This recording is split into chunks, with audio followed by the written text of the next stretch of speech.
Welcome back, listeners, to Occult Archives. We're all about unearthing the mysteries and legends surrounding history's most, let's say, intriguing The books. ones that send shivers down your spine. Exactly. From those mystical grimoires to ancient texts, these books, well, they hold secrets some might say are just too powerful, too dangerous to even read. And today we're diving headfirst into one of those Ouspensky's Tertium Organum. Ah, Tertium Organum. Not your typical bedtime story, is it? It's more like a mind-bending exploration into the very heart of reality itself. A real challenge to how we perceive the world around us. Absolutely. And to guide us through this deep dive, we're relying on the book itself, of course. But also, we've got Claude Bragdon's introduction to help unpack Ouspensky's ideas. Our mission, should we choose to accept it, is to understand why this book caused such a stir, why it was seen as so revolutionary and maybe even a bit unsettling for some. And maybe, just maybe, we'll uncover some insights that could shift your own perspective. So buckle up, because we're about to navigate some pretty complex concepts here. We're talking mathematics, philosophy, physics, and even, believe it or not, the nature of love. Sounds daunting, but don't worry. We're here to break it down, highlight the most fascinating bits, and make it an enjoyable ride. Now, one thing that struck me right off the bat is the timing of this book. It arrived at a time when even the field of mathematics was being challenged by new discoveries. Right, like the very foundations of logic were being shaken. Exactly. And the introduction points this out. Traditional logic was struggling to contain these new, expanding mathematical concepts. And Ouspensky, he saw this as an opportunity to prepare something he called an ancient logic. An ancient logic. Now, what's that all about? Well, he called it intuition. That gut feeling, that sudden flash of insight that can sometimes lead to a deeper understanding than just step-by-step reasoning. So he wasn't rejecting these new mathematical developments. He was offering a different way to approach them. A different way of knowing. I like how Bragdon puts it. He compares the new math to a growing oak tree that eventually bursts out of its container, that container being the old logic. A powerful image, right. And Ouspensky is essentially saying intuition is that bigger, more flexible container, one that can hold these complex, ever-evolving concepts. So for our listeners, this might be a reminder that sometimes those intuitive leaps, those moments of aha, can be incredibly valuable, even if you can't explain them logically right away. Trusting your gut, so to speak. Exactly. It wasn't just math that Ouspensky tackled. He also had some pointed critiques of some big names in philosophy, didn't he? He did. And one of his main targets, as the introduction highlights, was positivism. Positivism. Now, for those who might not be familiar, could you give us a quick rundown? Well, in a nutshell, positivism is the belief that only what can be scientifically verified, what's measurable and observable, is actually real. So no room for the subjective or the intangible. Not really. And Ouspensky, he saw this as a symptom of a very limited worldview, one that's purely materialistic. He even called positivism the natural outcome of this materialistic way of thinking. So for our listeners, Ouspensky is urging you to consider the possibilities beyond the purely material. Don't limit yourself to what can be measured or proven scientifically. There might be more to reality than meets the eye, literally. Absolutely. And then he goes even further and takes on Kant himself, specifically Kant's ideas about space and time.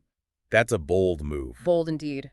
Kant proposed that space and time are not objective realities, but rather they're forms of our consciousness. They're how our minds organize our experience. So not out there in the world, but in here, in our heads. Exactly. And Ouspensky, he attempts to demonstrate this in the book. Now, the introduction acknowledges that these particular chapters might be the weakest in terms of his arguments. But still, the very fact that he was grappling with such profound ideas, trying to prove something that no one had definitively disproven before, that's significant in itself. It shows his willingness to challenge even the most established philosophical ideas.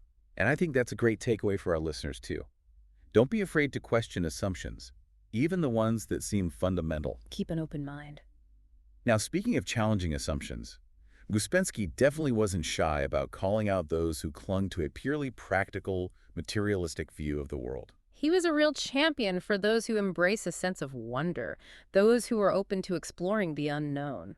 The introduction even says he holds up to ridicule those who rely solely on mathematical certainty, who dismiss anything that can't be neatly quantified. He was advocating for a different way of seeing the world, one that goes beyond just the practical and the measurable. A world of wonder. So what Ouspensky might be saying to you, the listener, is don't get so caught up in cold, hard facts that you miss out on the beauty and mystery of the universe. Don't be afraid to explore the unknown. And here's where it gets even more interesting. Ouspensky, after all this talk of higher dimensions and challenging philosophical concepts, he takes a surprising turn and starts talking about love. And not just love in the romantic sense. He's talking about the love as a fundamental force. The introduction even suggests that his perspective on love could lead to a renaissance of love and joy in the world. It compares it to the impact of Goethe's Werther, but in a more positive, life-affirming direction. That's a pretty big claim. It is. And it all hinges on Ouspensky's belief that our experience of love is often limited by our own shortcomings. Like what? Our egotism, our cynicism, our cowardice. These things prevent love from reaching its full potential, what the introduction beautifully describes as its purifying flame.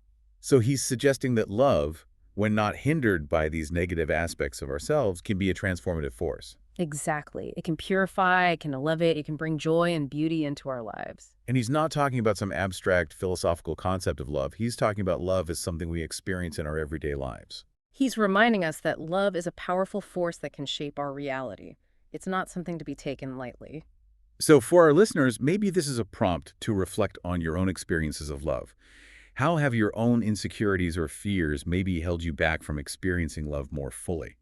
How might you embrace love in a way that allows it to transform your life? Now, underpinning all of Ouspensky's ideas, according to the introduction, is this completely new way of understanding some very basic concepts, Space, time, and motion. the building blocks of our physical reality. And he calls it a new generalization.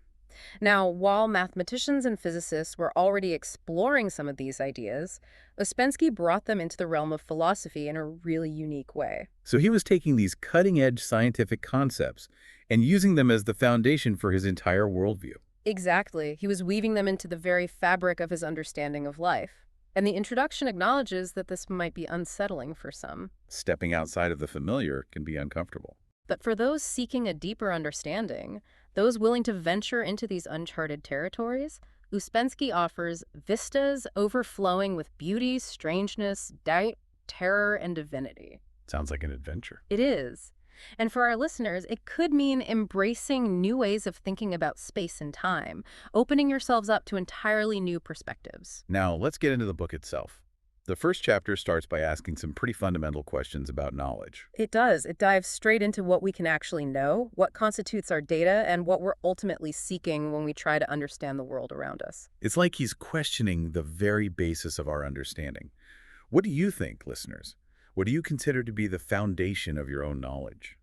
And a key distinction that emerges early on is this idea of subjective versus objective knowledge. How does Ouspensky approach that? Well, he starts by looking at where the causes of our sensations actually lie. Are they purely within us, or are they in the external world?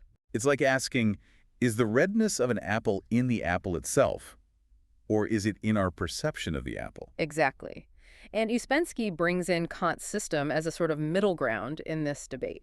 Now, Kant's a tough one, but remind us, what was his take on this? Well, Kant argued that the causes of our sensations are indeed out there in the world, but we can't directly access them as they are through our senses. We only experience phenomena. Phenomena meaning the appearances of things. Right. But the things in themselves, the true nature of those things, remain hidden from our direct perception. So we're always seeing things through a kind of filter. In a way, yes.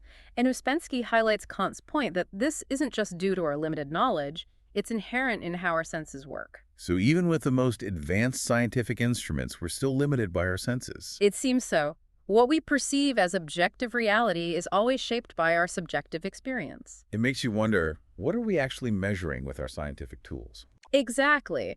And this leads to Ouspensky's discussion of space and time as being categories of our intellect, not objective realities. So not out there in the world, but in here, in our minds. Right.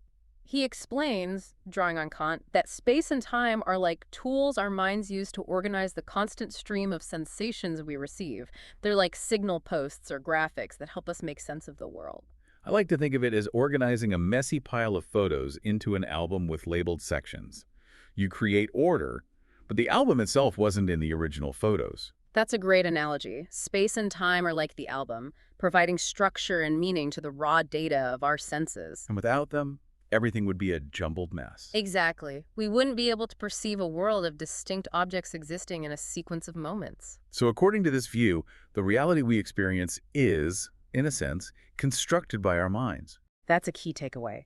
Ouspensky emphasizes Kant's idea that everything we perceive in things is, in a sense, put there by ourselves.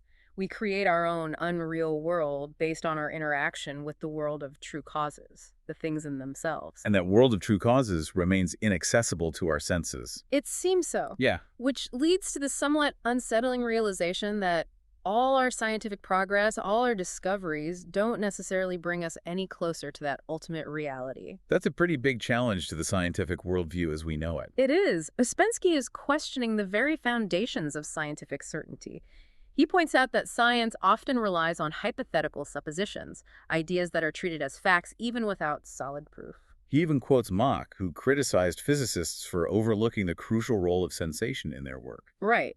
Mach pointed out that all those complex physical operations ultimately rest on a foundation of sensory input. Ouspensky is reminding us that even the most objective-seeming disciplines are ultimately grounded in our subjective experience. So, if science is based on analyzing sensory data, and our senses are inherently limited, where does that leave us in our quest for knowledge? Well, Ouspensky reiterates Kant's point that our current methods, bound by our limited conditions of receptivity, will never lead us to those ultimate realities, the things in themselves. But he also suggests that maybe, just maybe, those conditions of receptivity could be changed. He does. He references the work of Hinton, who explored the possibility of altering our perception of reality. Which brings us to this fascinating concept of higher dimensions. Right.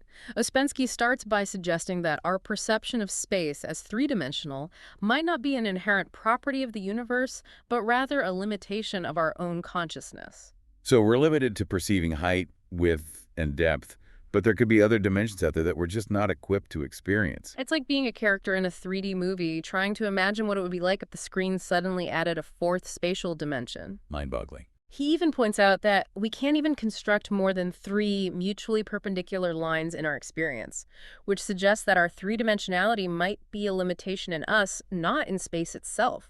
So our space sense, so to speak, is limited. Exactly. And then he makes a really interesting distinction between different types of facts. What kind of facts? Physical facts, like the existence of a house, versus metaphysical facts, like the idea of good and evil. So concrete things versus abstract concepts. Right. And he argues that for metaphysical facts, proving the possibility is enough to establish them as true. But for physical facts, you need more than just possibility. You need actual proof of existence. Just because I can imagine a unicorn doesn't mean there's one in my backyard. Exactly. And then he goes on to challenge our understanding of even more fundamental concepts like matter and force. You mean this stuff that makes up the universe? Right. He argues that they're not these tangible entities we often think of. Instead, he presents them as logical concepts, abstract words we use to describe complex series of facts. So not something we can directly observe or touch. He asks, who has seen matter and force, and when? We see objects, we experience phenomena, but matter and force themselves are not directly perceivable. He even compares matter to such stuff as dreams are made of. What a thought. So the solid, tangible world around us might be more of a mental construct than we realize. That's the implication. And this leads to his suggestion that the fourth dimension, the one we can't quite grasp, might actually be time. Time.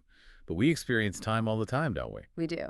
But Ouspensky is talking about time as a dimension in the same way we think of height, width, and depth. He proposes that a four-dimensional body is essentially the trace of a three-dimensional body's movement through time. So imagine your life as a continuous line through time. That entire line, all of it, that's a four-dimensional object. Exactly. And our limited perception only allows us to see a section of that line at any given moment, which we experience as our three-dimensional selves existing in a single point in time. It's like seeing a single frame of a movie instead of the entire film. Right. We mistake that fleeting three-dimensional section for the whole reality, and that creates the illusion of time as a linear flow. And this ties into Newton's concept of fluence, right? That everything is in a constant state of change. Exactly. Ouspensky discusses Newton's idea that nothing in our three-dimensional world is truly constant. Everything is a fluent, constantly changing over time. So for our listeners, the constant change you see in the world around you, that might be a clue to this deeper four-dimensional reality. A reality where time is an integral dimension, not just a separate linear flow. It's like there's a hidden dimension to everything we perceive. Ouspensky uses the analogy of our left and right hands to illustrate this. They're similar, symmetrical, but they can't be superimposed in three-dimensional space. You can't make them perfectly overlap. Right, but if you could somehow turn one inside out through the fourth dimension, they could become identical. That's mind-bending. It is. And he goes on to use another analogy, the one of a two-dimensional being living on a plane, to further illustrate our limitations in perceiving higher dimensions. So imagine a creature whose entire world is flat, like a piece of paper. It can only move forward, backward, left, and right. Exactly. And now imagine a sphere passing through its plane. What would the creature see? It would just see a line that appears, expands into a circle, and then shrinks and disappears. It would have no concept of the sphere's full three-dimensional form. Because its perception is limited to its two-dimensional world. Right. And Ouspensky argues that we might be making the same mistake. We're mistaking the sections of four-dimensional objects that we perceive in our three-dimensional world for the whole reality. And we're missing the true higher dimensional causes of the phenomena we observe.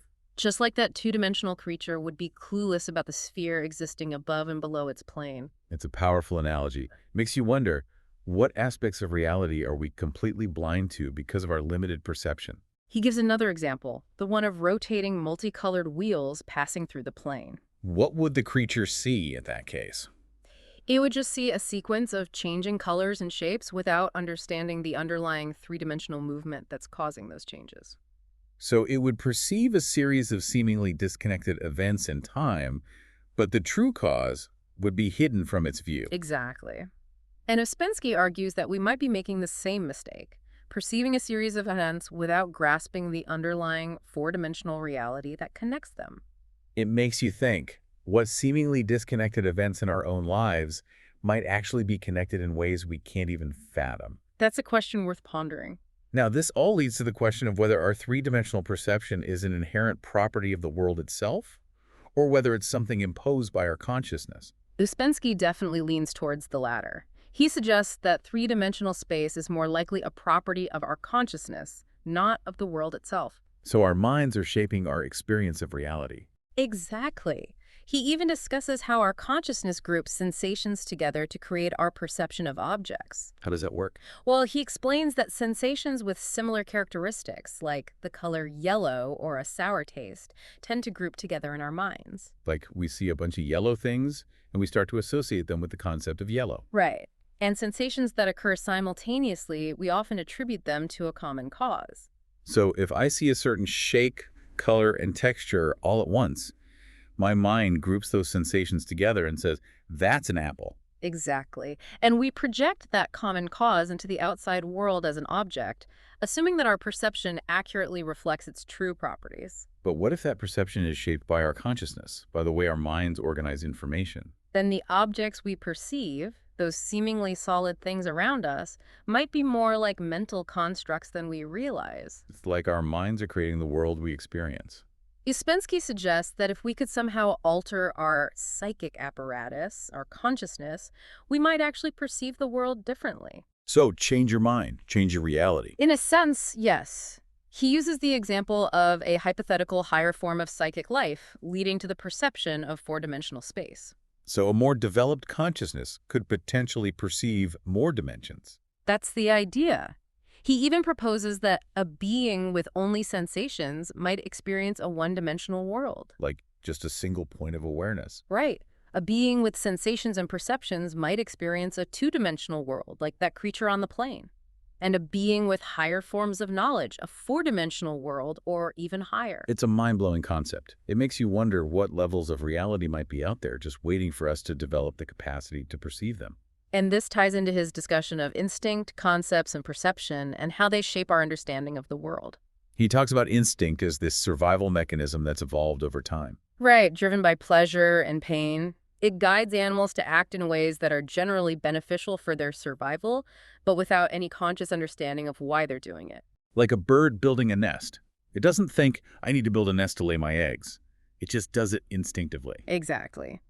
And Ouspensky contrasts this with the development of concepts in humans, linking it to the invention of tools like the lever. So using tools requires a higher level of understanding. He argues that understanding the action of a lever requires constructing a logical syllogism, which is impossible without concepts. So the lever in the physical world is like the syllogism in the mental world. They both represent a higher level of complexity. Exactly. And this ability to form concepts allows humans to interact with the world in a more sophisticated way than animals that rely solely on instinct. He also points out that humans can make corrections to what they see, which is something animals can't really do. Right. We know that houses don't actually move as we walk past them, even though our initial sensation might suggest that they do. Our conceptual understanding allows us to override that immediate sensory input. We can create a more stable and accurate picture of reality. Precisely. We can move beyond the immediate now of sensation and incorporate a broader understanding of relationships and causes. Now, the book also delves into broader historical trends, dividing human history into different ages. He mentions the traditional division into golden, silver, copper, and iron ages. And he sees these ages as reflecting a cyclical pattern. Right. Periods of great inspiration and unconscious creativity are followed by periods of criticism and increasing consciousness. It's like an ebb and flow of human development. Not always a linear progression. Exactly. And he even suggests that the great figures throughout history might be reflections of earlier human types from these different ages. So we're not necessarily as unique or advanced as we might think. Maybe not. Now, getting into some more scientific territory, the book discusses a lecture by Professor Almoff on the fourth dimension. What were some of the key takeaways from that? Well, Professor Amov talked about the emergence of the new physics and the principle of relativity, which showed how time is inherently involved in all spatial measurements. So space and time are intertwined. Yes. He introduced the concept of a four-dimensional manifold, where space and time are woven together as a single fabric. Instead of being separate entities. Right. And a mathematician named Minkowski actually proved the equivalence of these four dimensions. Meaning, time is just as real and measurable as the three spatial dimensions. Exactly. And Imhoff used a great analogy to illustrate this. Imagine travelers passing through a point in space. Like a city they've visited. Right. Now, even though those travelers have moved on, the city still exists, right? Of course. In the same way, past moments in time don't disappear. They still exist within this four-dimensional universe. We've just moved on to a different point in time. So the past isn't gone, it's just in a different location in this four-dimensional space-time. Exactly. And Almoff emphasized Minkowski's point that time doesn't flow any more than space flows. It's we who are moving through this four-dimensional universe. It changes our whole perception of time. It's not this river flowing past us. We're the ones moving through it. It's a radical shift. And it leads to some interesting questions about the nature of matter and the vacuum of space. So what we think of as empty space might not be so empty after all. Umhoff pointed out the vastness of the universe and questioned the sharp distinction we make between matter and the vacuum. He suggested that this might be an artificial separation imposed by our limited three-dimensional perspective. So in a four-dimensional context, the boundary between something and nothing might be more fluid. That's the implication. Now, beyond these theoretical physics perspectives, Ouspensky also mentioned psychological investigations into higher dimensions, specifically the work of Johann van Manen. What did he do? Van Manen reported having what he called occult experiences. He was able to visualize four-dimensional shapes, like a globe and a cube, through his inner vision. So not through physical sight, but through some kind of inner perception. Exactly. And he described the feeling that these forms were external to his own mind, like he was perceiving something real, not just imagining it. It's fascinating that a psychological approach could offer a different way of engaging with these concepts. It suggests that our consciousness might have a hidden capacity to perceive these higher dimensions, even if our everyday senses are limited to three. It's like our minds are capable of more than we realize. Van Manen even had fleeting impressions of fifth and sixth dimensional figures, though he admitted the difficulty of describing them with our current language. It makes you wonder what potential lies dormant within our own minds. What might we be able to perceive if we could unlock that potential? Now, this idea of hidden dimensions ties into Ouspensky's discussion of energy and force and their connection to the hidden side of life. Yes, he proposes that phenomena are further removed from the physical realm, from what we can directly see and touch, actually possess greater hidden force. So the less tangible something is, the more powerful it might be. That's the idea. He argues that these less tangible phenomena can produce more significant effects and they're less bound by the constraints of time. He even connects this to the principle of the conservation of energy. Right, the idea that energy can't be created or destroyed, only transformed from one form to another. He suggests that these less tangible realms are where that latent force is being liberated.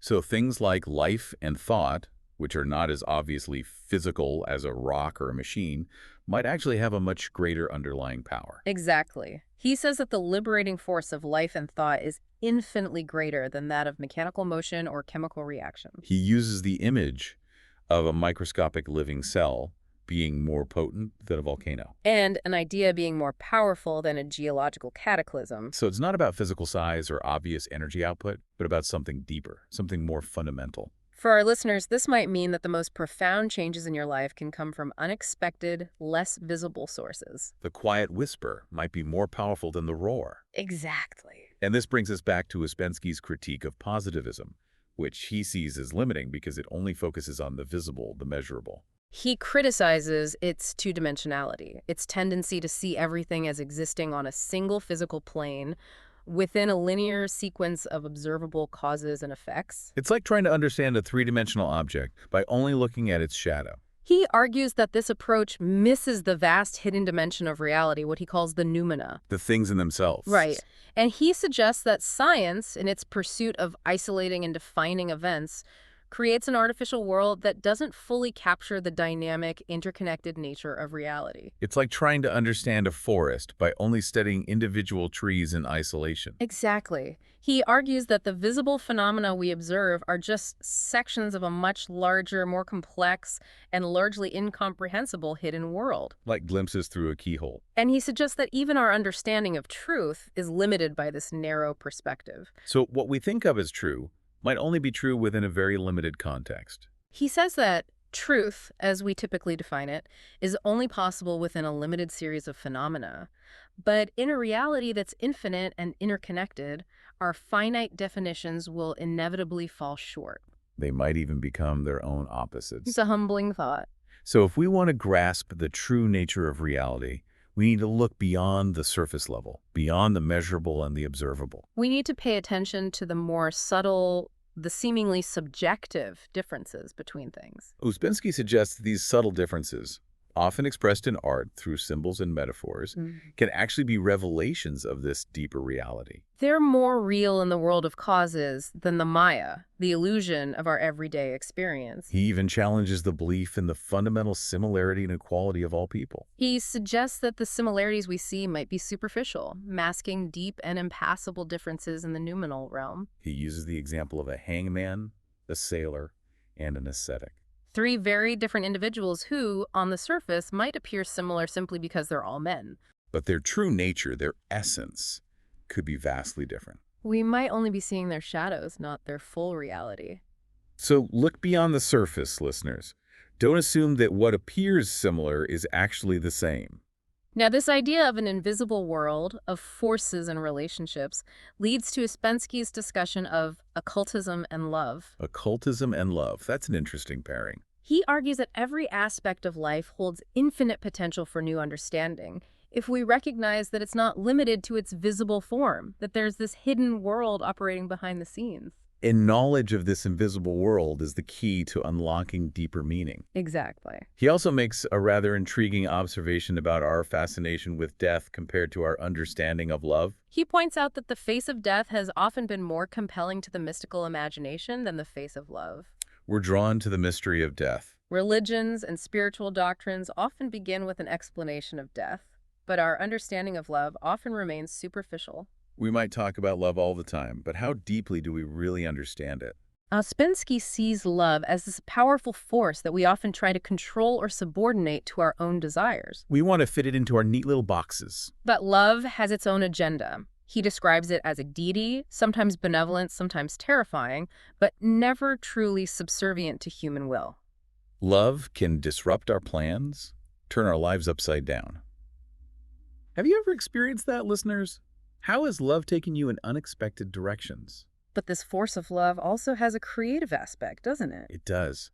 Ouspensky sees love as a fundamental creative force, driving not only procreation, but also the preparation for future generations. Even those seemingly insignificant acts of love, like building a home before children exist, serve this greater purpose. He suggests that love can even unlock hidden potentials within us, those new potencies sought by occultists and mystics. So love isn't just about feeling good, it's about growth and transformation. As the most powerful of all emotions, love can reveal both the obvious and the hidden qualities of our souls, potentially leading to the development of powers that most people don't even believe exist.